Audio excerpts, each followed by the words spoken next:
So I got to Zimbabwe, me and three other, or I guess it was five other missionaries, two of them sister missionaries, and we we landed, and President Dube was the mission president, and he's waiting off at the end of the terminal with the APs, and he comes in and he gives us a big hug. And President Dube is a very powerful man, but he's a little short, so it just, he's actually really strong, and so when he hugs you, you can feel that this is a strong guy, and you can feel that this is a really spiritual guy too. He just has this thing.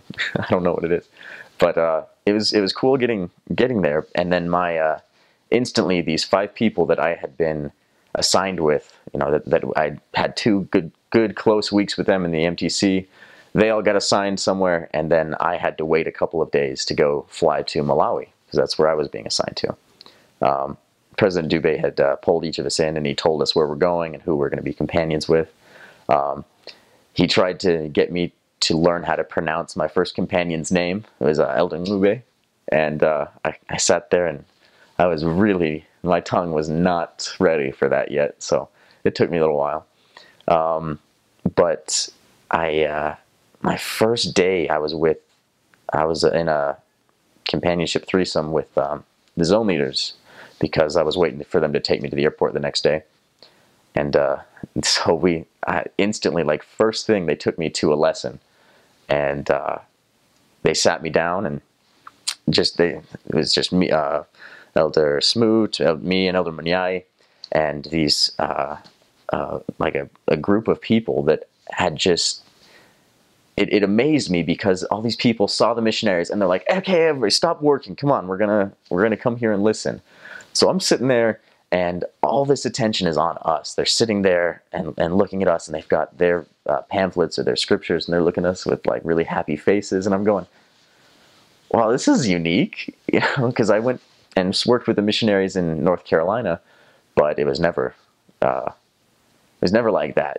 Like we'd knock on the door and they'd let us in, but no one was ever like super excited, at least that I saw, to see us. And so, and they just went in the line teaching. He would go, and then he'd look at me like I was supposed to teach the next principle, and I'm going, oh man, I've only had 2 weeks to learn these things. Let's see, God's our loving Heavenly Father, then the gospel blesses families, gospel blesses families, going, so you guys have families? And it just most awkward first lesson ever. It was awful. And so, that's the thing about the missionaries, at least in Zimbabwe, is that they'll throw you right in the mix, and they're not afraid to let you screw up, and that's a good thing too, because I screwed up a lot.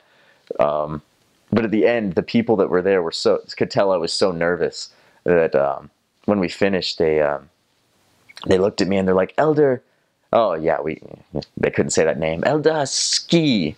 I was like, yeah, Skrosky, Ski, got many nicknames over the years.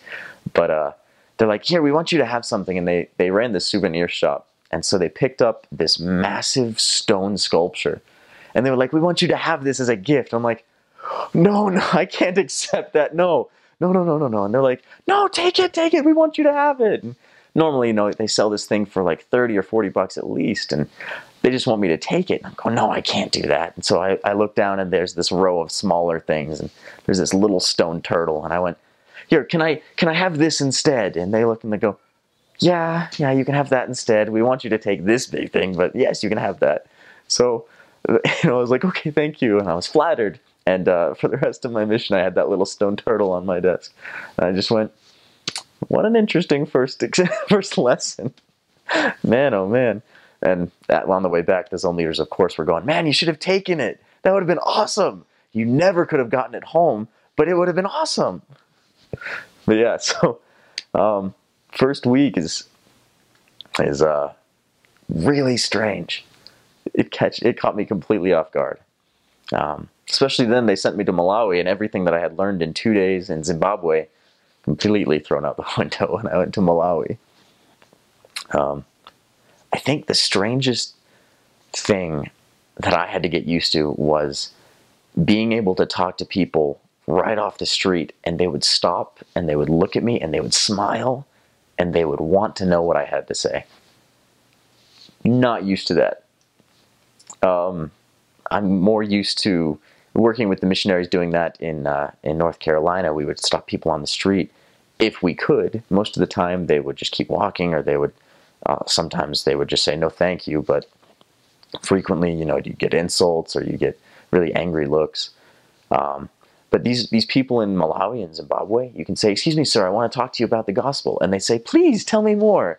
And then you talk to them, and they'd say, "Oh yeah, my family's this, and we love talking about the gospel, and we love talking about Jesus." And they'd say, "Well, can we come and teach your family?" "Yeah, sure. When would you like?" It was genuinely sometimes that easy, because they're such loving people. I mean, you'll have jerks and mean people like every other place in the world, but most people are just so glad to see you, and to see they respect anybody who's willing to take time out of their lives to serve God.